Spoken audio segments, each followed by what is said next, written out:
All right, you guys, as of May 29th, 2025, Toyota has issued out phase 4 of the Tundra engine recall. So when the recall first came out, a lot of customers were not happy that Toyota has decided to release it out in phases. If you want to know what phase you fall under, I'll put it down in the description. And it all has to do with your production date. So depending on your production date will determine which phase you fall under. So when the recall first came out, I remember customers were not happy about this whole phase idea. Some were just eager to hurry up and get their engine replaced. Some were just, they had enough. They were tired of living with the anticipation of something going wrong, or they were clenching their butt every time they drive their truck. They don't know when the engine is going to go out. I get it. But I got to tell you, being last in that phase or being phase 4, I don't think it's necessarily a bad idea. And I'm gonna tell you guys why. Because imagine if you were under phase 1, you're bringing your truck to the dealership. This is the first time the dealership's seen this engine. This is the first time they're gonna replace one. Which technician is gonna get it? A lot goes into it. A lot of dealership, they have one or two masters or a few master diagnostic technicians in there who can replace any engine or do any kind of heavy work. So if you fall under phase 4, or even if you're the last phase 7, I think it's still a good thing, because those vehicles that were in phase 1 that brought their vehicle into the dealership for the first time for the engine replacement, this is the first time that dealership's seeing that engine, and they're gonna get to try out the new hoist. Are you sure that's the best, case scenario? Are you sure that's what you really want? Now, some dealership have a lot of experienced technicians. Some dealership have maybe one that's hanging on by a fine thread. So being phase 1 is not always the best thing. Being the first to go is not always the best thing. If you fall under phase 4, now you've given the dealerships enough time to get experience and to get used to replacing the engine.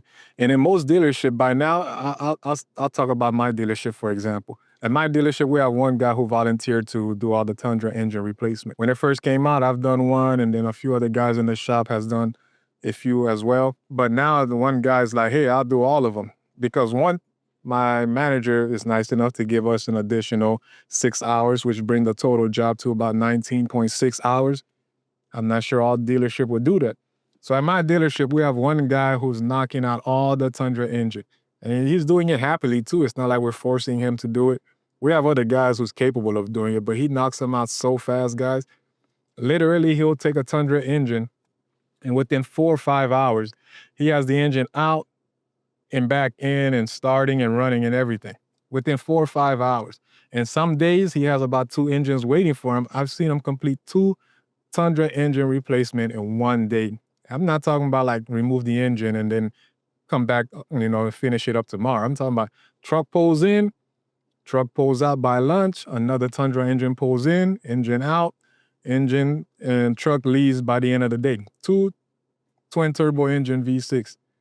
That is incredible. I gotta be honest. So by now he's really gotten it down packed. Like I say, he's happy to do all of them. So anytime we get one in the shop, we'll give it right over to him. But you see the benefit in waiting it out. So you could have been the customer out there that said, hey, I want to be the first one to go.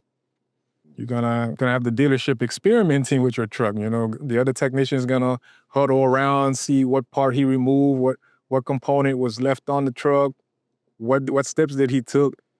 Again, that's under phase 1. But by now, you're giving us plenty of time to get familiar with the engine. By now, nobody's intimidated by the Tundra engine. Again, one of the benefits in waiting it out. So like I said, I'm fortunate enough to have a manager that's willing to give us an additional 6 hours. So even if I have to do one myself, that's plenty of time, in my opinion, to get the engine in and out. 19 hours. So even if you really take your time and you do about maybe 8 hours a day just to yank it out, and then another 8 hours to put it back in, you're at 16. So you still have about 3 hours to spare. So it's a win-win. But for other dealerships that's getting 13.6 hours, I don't know, man. You got to try to talk to your manager, see if he can help you out a little bit. But even then, even if your manager is not going to give you the additional 6 hours, at least now we don't have to worry about rebuilding the engine, because rebuilding it is not fun, guys. There's so many pieces, but putting a whole new long block in there, as a matter of fact, it comes with spark plugs, brand new ignition coils, and the engine even comes with oil. So it's a win-win. And here's the thing with recalls, guys. Unlike TSBs and special customer support programs, they have no mileage limitations or time. So that means you can have a car 20 years ago. If the recall is available, parts are still here, you can get the recall done free of charge. Matter of fact, I still have, old Corollas, 2009, 2010 coming in for airbags. So high mileage. So again, no time and mileage limitations on recalls. So here's the thing. Some customers are like, wait a minute, I have no mileage and time limitation on this recall. So why am I in a rush? I might as well wait till, the engine sees up. So let's just say you have a 22 Tundra out there and you fall under phase one. Now, phase one, you might have maybe 20,000 miles. So you're like, okay, let me run and go get the engine replaced. Nothing wrong with that. But some customers out there are saying, hey, if I have a 22 and my engine's running fine and I have a recall available, you know what? I'm going to try to be smart. I'm going to wait till maybe the engine locks up. What if the engine never locks up? So I still have this recall in my back pocket that I can anytime just go in and get a free engine. So some customers are like, hey, I'm not in no rush to get it done. So imagine if you have 150,000 miles on your 22 Tundra. You still have that recall available, engine was still running strong. So, and one day it finally locks up, guess what? You could bring it into the dealership. Oh, I still have the recall available.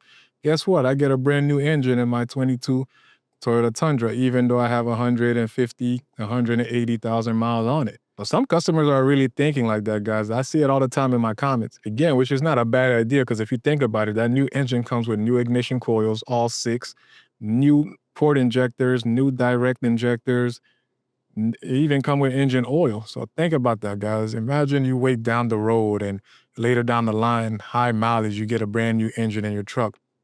Do you think it's still a bad deal? I honestly don't think so. And even to this day, I still have people commenting, hey man, I just got my letter in the mail for my Tundra engine recall. I wish you can do it for me. I'm afraid to bring it to my dealership. I'm afraid that they're going to mess it up or they're not skilled enough. That's one of the good things with waiting it out. Or if you're fortunate enough to not be under phase one, by now that dealership that you're afraid of bringing your truck to probably has a guy who's more than capable of doing, because he's probably on his 7th one, 8th one, because we've been getting so many. So don't be afraid, guys. Go ahead and bring your truck in and get the recall completed.